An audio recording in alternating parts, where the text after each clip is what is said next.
Good evening and welcome to The Right Side, the show where we talk about today's news, views, trends, and opinions from an admittedly conservative perspective. I'm your host, Chris Pareja, and this evening I'm joined by Pete Hegseth. He's a Fox News contributor, an author, a veteran, all-around good guy.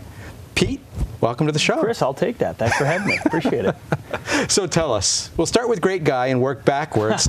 Tell us a little bit about your background and Sure. let's get to know you. Yeah, I was born and raised in Minnesota, small town, great family, patriotic, faith, conservative, generally speaking. But and I grew up wanting to do nothing but play basketball, and I went to college to play basketball, but then I sat on the bench for 4 years, so I was never destined to be in the NBA. But I found conservatism there, I ran a publication there, and then I got involved with ROTC, and that was kind of my path into the military.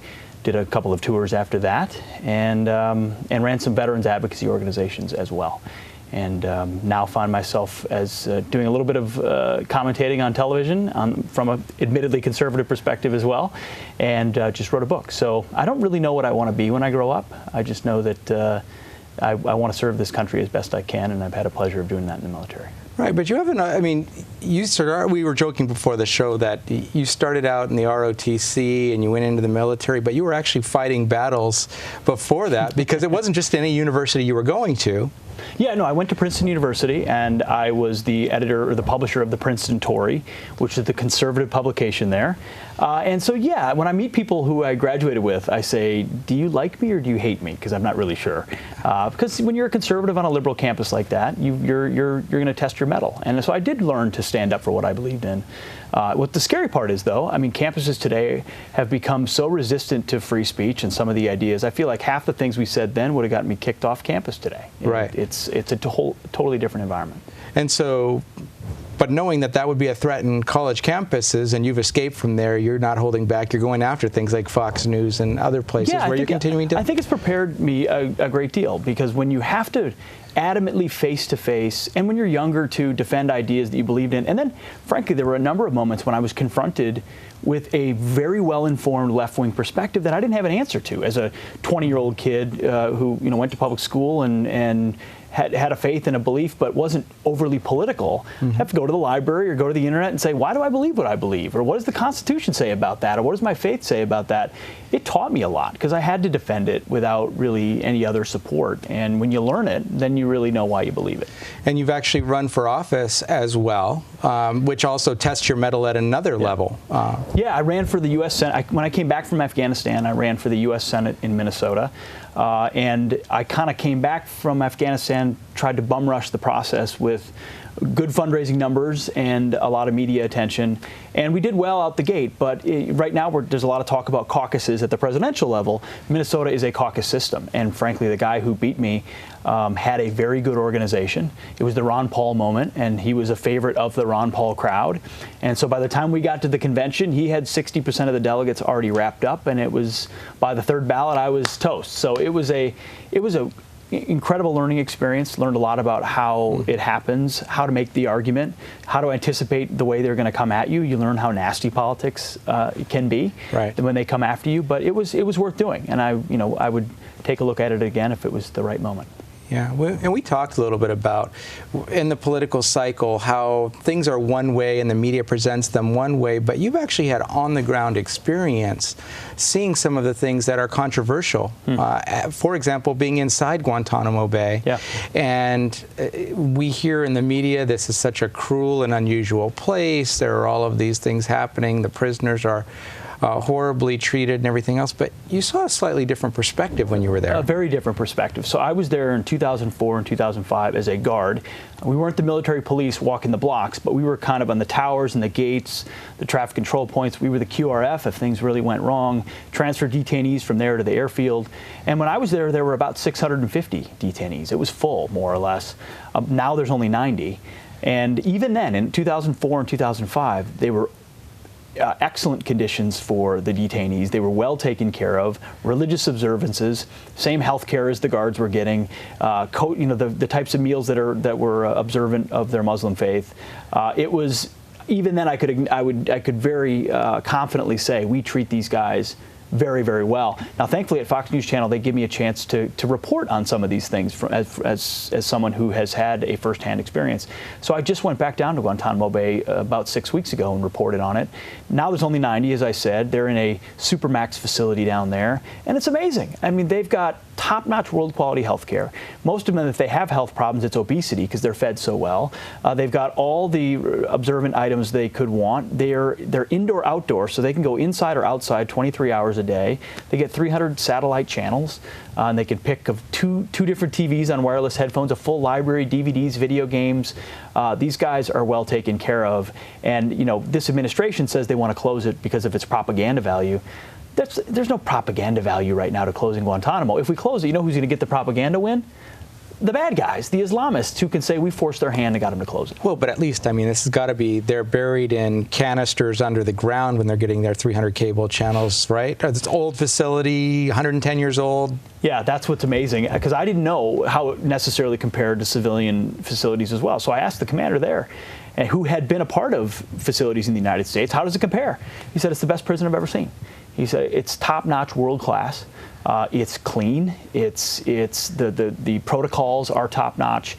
So a lot new of talk, cement. Yeah, but it's all brand new and well taken care of and well staffed and well funded, and you don't have mixing populations and you don't have other vulnerabilities that you would have stateside here in the United States if we were to bring them here. It's an isolated area in Cuba controlled by the U.S. government. There's a ton of advantages to that location, yet the left is just ideologically and politically obsessed with closing it and putting these detainees either back into home countries where they're going back to the battlefield, or, yeah, let's bring them amongst our own population here. It just doesn't strike me as the best idea. Well, and it sounds so uncompassionate to actually want to lower the standard of living for these prisoners by putting them in regular facilities. I appreciate you having such a heart for them. It's all about compassion. That's what I thought. Yeah, for sure. I know that about you.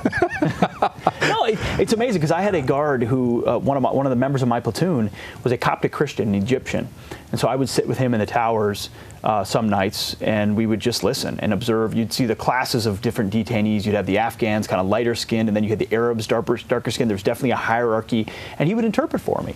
And let's just say that they were not saying nice things, and they're not saying nice things about America or what they want to do to the guards. If they learned the name of a guard, they would repeat it time and time again and say, I'm going to find you, I want to find your family.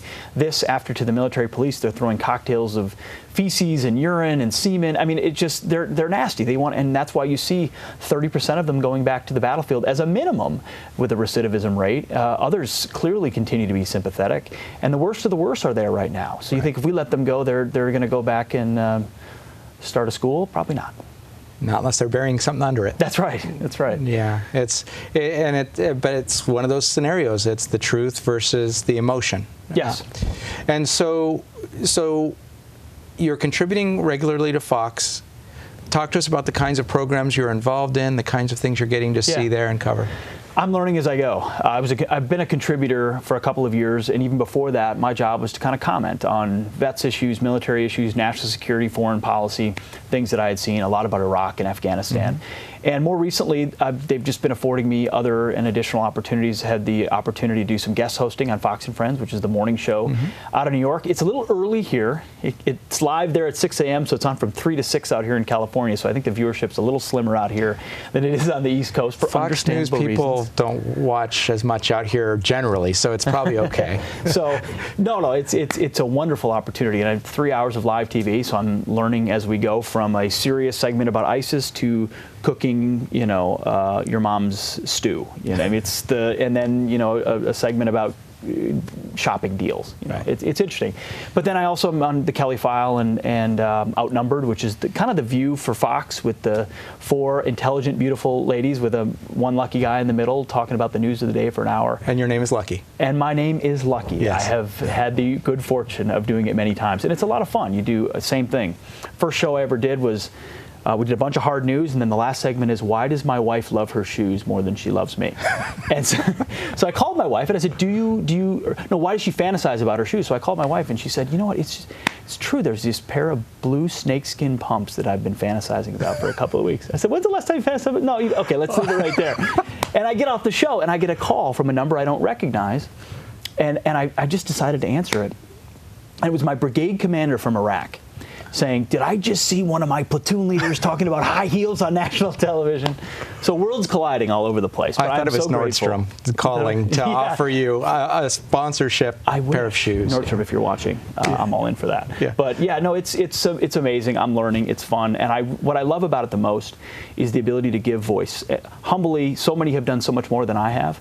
But as someone who served in Iraq and Afghanistan and Guantanamo Bay, who's seen a big part of the post 9/11 generation, both there and here, to give a little bit of voice to what the trigger pullers are seeing, to what's actually happening on the ground, to what our veterans are facing. And I get the most satisfaction out of an email or a phone call or a Facebook message or a text that I get after that saying, thank you for saying that. Thank you for channeling what I feel. That's exactly what I've seen.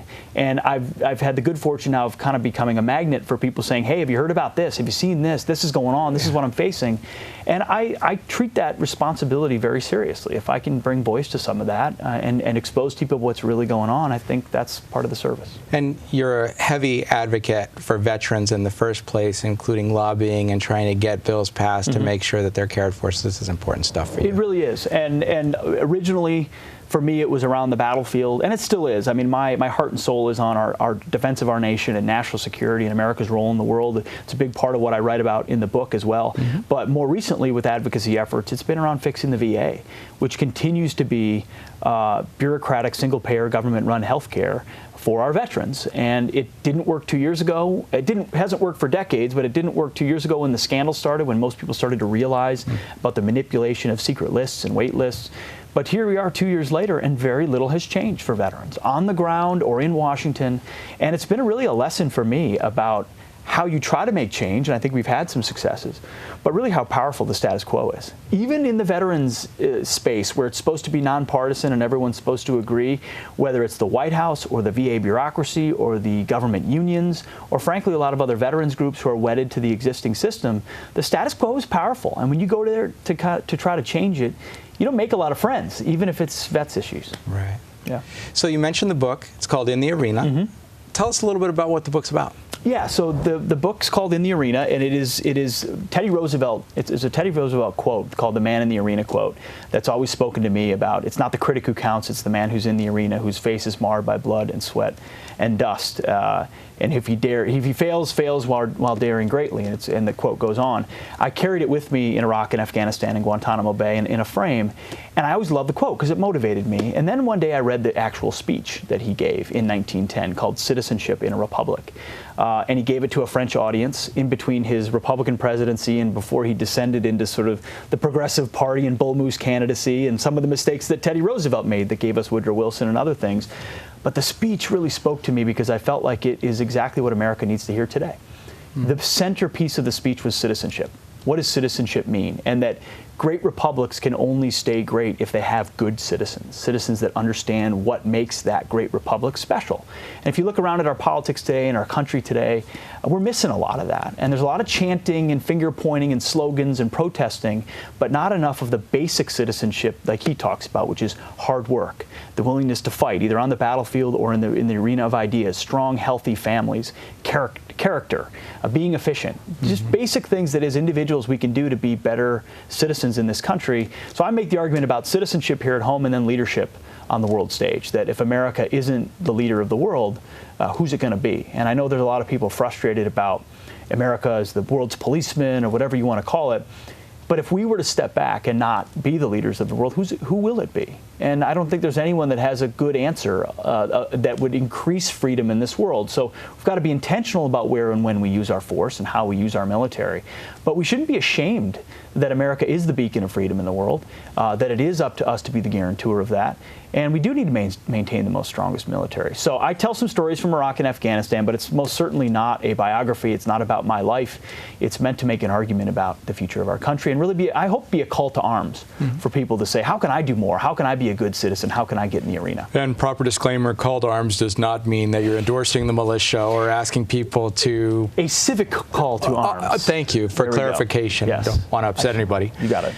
So the question that I would have is you just talked about the strength of the military and how that's important. And one of the topics you'll be covering tonight at the forum is about whether or not the military is still being positioned to win wars or whether it's being used for something else. Yeah, no, you're exactly right. The topic tonight is winning wars or socially engineering. And one of the, in addition to sort of a gutting of the military, reductions in military spending, we've got the smallest army we've had since 1940, smallest navy since 1915, the smallest air force we've ever had. So you feel that real shrinking, unfortunately, of the military. You also have a different agenda, a different use of it. We have a military that is supposed to be there to fight and win wars. Different types of wars, right? Conventional wars are the types that we used to fight more often. More recently, the types that I've seen have been asymmetric counterinsurgencies that we fight a shadowy enemy who goes underground. You've got to have the ability to do both. And doing that requires readiness and troops and training and technology and tech. That's what the military is supposed to be focused on. What's the threat? How do we build a military to address that threat? It's pretty straightforward. With this administration, you see time and time again a priority on social justice in the military. This idea that it needs to be a fairer place, a kinder place, a safer place. And it started with the biggest issue they took on first was don't ask, don't tell, which, hey, a lot of people feel like that was a bad policy. That's fine. But for them, it wasn't about war fighting. It was about social justice. Same with women in the military, which I think is much more of a point of contention, because there are certain combat roles, as an infantryman myself in an all-male unit, where it does create complications. And that's not to say that women aren't great soldiers. I served with amazing soldiers on the battlefield who were involved in combat situations. But there's very few combat, especially infantry leaders, that you would find that would say, I want to introduce that variable. And the problem is the folks that are for that will always say, well, as long as the standards are the same, then what's the big deal? And I basically agree with that argument, even though there are other variables and problems why you don't need men and women in the same foxhole in complicated situations. I just don't trust that the Pentagon bureaucracy, especially in this White House, won't start changing standards. You're already hearing words like gender neutrality, which leads you to believe standards will become the same, but they probably will become the same by them coming down a little bit for men and up for women. There's a lot of real concerns there. So it becomes, what happens is also you have a filtration of generals in leadership who are either war fighters or more politically inclined and willing to do the White House's bidding. And so you start to see a filtering out, a silting out of the war fighters. So whether it's Mattis or Petraeus or McChrystal or a guy like Colonel Steele, who was my brigade commander in Iraq, a lot of the war fighters have been pushed out. And what you get is house cats making their way up to the White House that will do what the White House wants, even if it's not necessarily in the best interest. And I think one of the best demonstrations that this is happening is the way he's sort of gone through secretaries of defense, from Gates to Panetta to Hagel, all of which said it's overly political. Power is concentrated in the White House. It's very focused on social justice and diversity, and less so, and it's all about ending wars as opposed to finishing them properly. And a lot of what I read about in the book also is what happened in Iraq, that the decisions that were made to abandon that war had massive implications. It was kind of a fake surge in Afghanistan, unfortunately, when we surged and then told the enemy when we were going to leave at the same time. That's not how you fight and win wars. So the conversation we're going to have at the forum is, how do we restore that fighting spirit inside a military in a world where threats are unfortunately only gathering? Oh, I thought we were in a more peaceful, friendly, kinder place. It's not like people are attacking military bases on our own soil. It's not like there are terrorist plots around the world, not just in the U.S. Yeah. I mean, none of that stuff's happening anyway, No, right? it's not. And don't worry, they're not Islamists either. No. And they don't have a state, so don't call them the Islamic State. It's so frustrating for those of us, and for the general public that's informed, who have seen this enemy, to have a White House that is so obstinate and unwilling to even just name the enemy. Because until you name the enemy, you can't identify the nature of the threat. Right. It's so much of what Europe sees right now with the migrant crisis and sort of a quiet infiltration of those communities where now there's haven for radical Islamists. It's a real problem. And it's another part of what I talk about in the book is we have to recapture who we are and what we believe. Because if we don't know what we can believe, then it's what we believe. It's hard to push back on whether it's radical Islamists or authoritarian regimes or globalists who want to use international institutions to sort of take away our sovereignty. You better know who you are. Otherwise, a lot of these utopian ideas start to sound kind of good. And that's what's happening in Western Europe, where they've abandoned their militaries to pay for their welfare states. I don't want America to look like that. And that's the reason I wrote this book. That's the reason I do what I do. I love this country, what it has given all of us for 240 years. And if we don't fight for it in our generation, then what are we leaving for our kids? Craters, probably. Yeah, I mean, massive, gathering threats that, in fact, one of the arguments our organization made, Vets for Freedom, in 2008, during the Iraq surge and the Iraq War, is, and George W. Bush made the same argument: finish it now, or our kids will be back fighting an even more vicious enemy. Quite literally, that was the quote President Bush used in the Rose Garden when I was standing there on a press conference with him in 2007. And he was told, he's been proven 100% correct. We viciously and violently defeated al-Qaeda in Iraq in 2007 and 2008. They were obliterated. Joe Biden in 2011 said it was one of the biggest victories that we've had, and it'll be a victory for the administration. Then they abandoned it. And then they abandoned a red line in Syria at the same time and created a perfect cocktail for Islamists to take it over. And when you look at a generation that fought and gave so much for that, and then to hear on the presidential level, all you hear is a very superficial conversation that Bush lied or bring them all home, Iraq was a disaster, it is counterfactual. Iraq was won. Iraq was a success. Imagine if Iraq was a stable place today with an allied country that was an example in the region. That's what we need. And other than Israel, we don't have that anywhere in the Middle East. We had it, and we gave it away. And so we've got to learn those lessons, which is part of what I talk about as well, without throwing the baby out with the bathwater on a war like Iraq. Well, without giving away the punchline, 3 points that you would bring up to fix the problem. I think to fix the overall problem in our country today, the 3 points that I focus on, and I provide some specific examples of some modest policy proposals. I'm a conservative across the board. I didn't try to write a conservative book about everything because I wanted to keep it focused on what I thought was important and what I think Roosevelt was addressing in that speech. So it is. It's intentional citizenship. It's reminding kids and our country what it represents, teaching it, infusing it.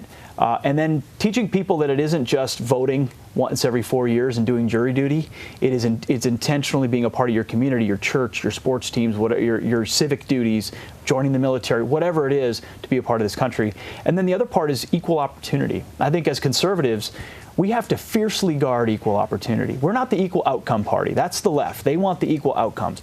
We should be focused on making sure that every American has an opportunity to succeed, and we're focused on whether it's families or education or opportunities in the workforce, that we're creating an environment where opportunity is fostered. And Roosevelt was very passionate about that, and I am as well, because you see today the left wants to talk about with wealth redistribution and a lot of the what's the word they use? It's all economic fairness. We need to be talking about social mobility and the ability for people to rise out of any circumstance. And there are a lot of people stuck in their conditions right now, whether it's debt or the cost of student loans or wages not rising. There's real problems. We need to have a conversation using solutions from today as opposed to just what they've always been. And then the final one is leadership, American leadership restoring our military. And just going back to the other one, not only looking at the symptoms, but addressing the root causes of what those were, which are often those things that, through all well-meaning, were put into place that gave people the crutches to put them in the debt and the student loans and everything else. 100%. So you create a dependency culture, trying to do good, and then you fix people in that situation. I also think we have to have the integrity to call out the cronyism that exists at the top and not just the bottom.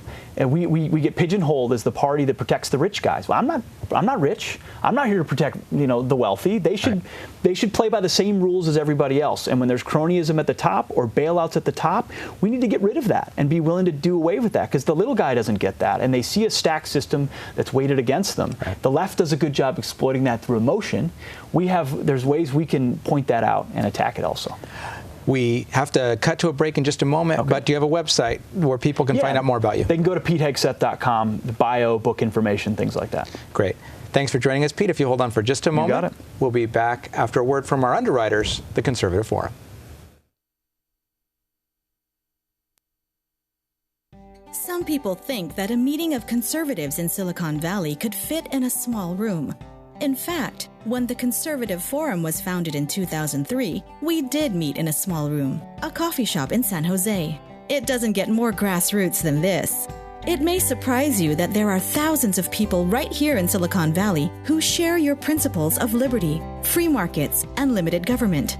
Since our humble beginnings in that coffee shop, we've outgrown 3 meeting halls. From San Jose to Gilroy to Mill Valley, we bring hundreds of people together each month from all over the Bay Area to promote the principles of American liberty. How do we do it? It starts with a stellar lineup of speakers. Speakers like Steve Forbes, Senator Jim DeMint, Dr. Victor Davis Hanson, Lieutenant Colonel Alan West, Andrew Breitbart, Pamela Geller, and many others. These speakers passionately articulate our shared principles and remind us why conservatism isn't just the smart choice, it's also the moral choice. Our monthly meetings are only one dimension of the forum. We underwrite The Right Side, a monthly television show on cable access channel KMVT. We also host a monthly Constitution discussion group and provide tables at our meetings for more than a dozen local groups who share our love of liberty to promote their specific cause. The Conservative Forum is the premier place in Silicon Valley for conservatives to gather, become invigorated, motivated, and empowered. We welcome guests to our monthly meetings and offer special discounted pricing to first-time visitors. Take a look at our speaker lineup in the coming months and join us to learn why we say liberty is made in America.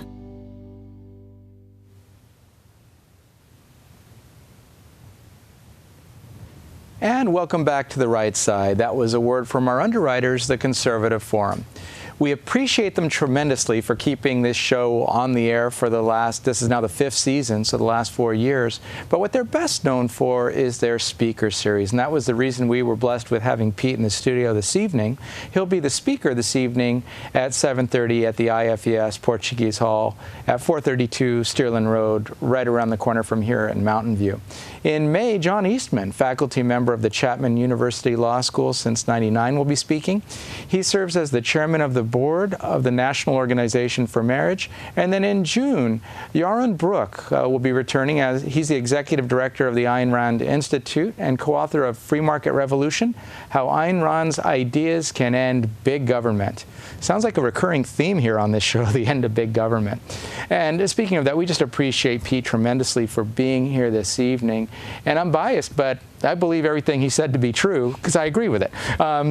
But if you want to learn more about Pete, do look him up on the web at PeteHegseth.com. You can find out more about In the Arena, his Fox News commentary, and the other things he's up to change the world and bring a conservative perspective. This has been The Right Side. I've been your host, Chris Pareja, and we've enjoyed having you here with us this evening. We'll look forward to seeing you in person or on the show again sometime soon. But if you just can't wait, reach out to us at therightsidetv@gmail.com, and we'll try to get back to you as quickly as possible. Thanks again. Have a great evening. See you soon.